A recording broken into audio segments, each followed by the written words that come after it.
Liechtenstein, the tiny country between Austria and Switzerland, is considered to be very tranquil and only rarely does anything extraordinary or spectacular happen, especially not of a military nature.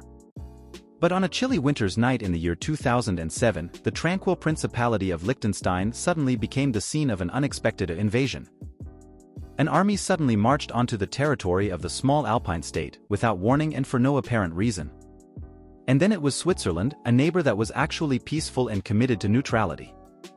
So what was this extraordinary incident all about? How did this incredible misunderstanding come about, and why was it not the first time that Switzerland had accidentally attacked its neighbor? We take a look at all these questions in today's video. With a population of just 40,000, Liechtenstein is the fourth smallest country in Europe, ahead of only San Marino, Monaco and the Vatican. Accordingly, the country is dependent on its larger neighbors. It has always maintained a close relationship with Switzerland in particular.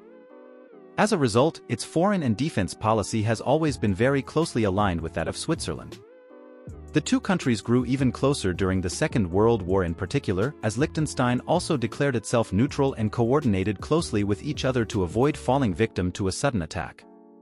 This period also gave rise to the myth that Switzerland was a kind of protecting power for Liechtenstein and would defend it in the event of war. In reality, however, this is not the case, as a spokesperson for the Liechtenstein Institute explained in an interview last year. Switzerland is neither a protecting power nor has it made any legal promises of security. The myth stems from the fact that Liechtenstein has often been regarded as another Swiss canton in economic terms since the Second World War. And the country is also in close coordination with its neighbor when it comes to disaster and civil protection. However, as far as military and defense policy is concerned, the Swiss military would not be obliged to defend Liechtenstein in the event of war. This would also be incompatible with Switzerland's declaration of neutrality. And Liechtenstein also declares itself neutral at all times. And an agreement would represent a kind of military alliance. In reality, however, the two countries would certainly cooperate closely and support each other in the event of an invasion.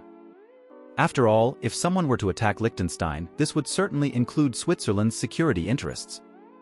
It was therefore all the more surprising when such an invasion of the small principality actually took place, but it was launched by Switzerland. We have to look back to the 1st of March in the year 2007.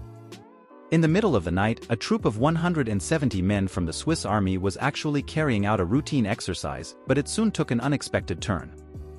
Heavily armed, the 170 soldiers carried out a forced march, during which so many navigational errors were made that the troops suddenly marched into Liechtenstein territory. And not just somehow just over the border, but actually several kilometers. We have to bear in mind that Liechtenstein is only 12 kilometers wide in total. But it was only when the Swiss army had already advanced far into Liechtenstein territory that they realized the embarrassing mistake. It was simply too dark and so they got lost, a soldier told the press afterwards. And since Liechtenstein has not had its own military since the year 1868, the soldiers were not initially prevented from entering and were able to advance unchallenged into foreign territory. Naturally, the Swiss military was extremely embarrassed by this incident and immediately apologized publicly. And the government in Liechtenstein took the incident in good humor and accepted the apology. As a result, the incident had no diplomatic repercussions. But in fact, this was not the first incident of its kind. Switzerland had already accidentally attacked its neighbor in 1985. Back then, the Swiss army unintentionally fired rockets at the neighboring country during a winter artillery exercise. This led to a major forest fire and Switzerland also had to pay several million francs in compensation at the time. That night, a thunderstorm is said to have been the trigger for the incident, causing the rockets to be misdirected. Switzerland promptly apologized then too. And so we can only hope that Switzerland will refrain from such attacks and invasions of its small neighboring state in the future.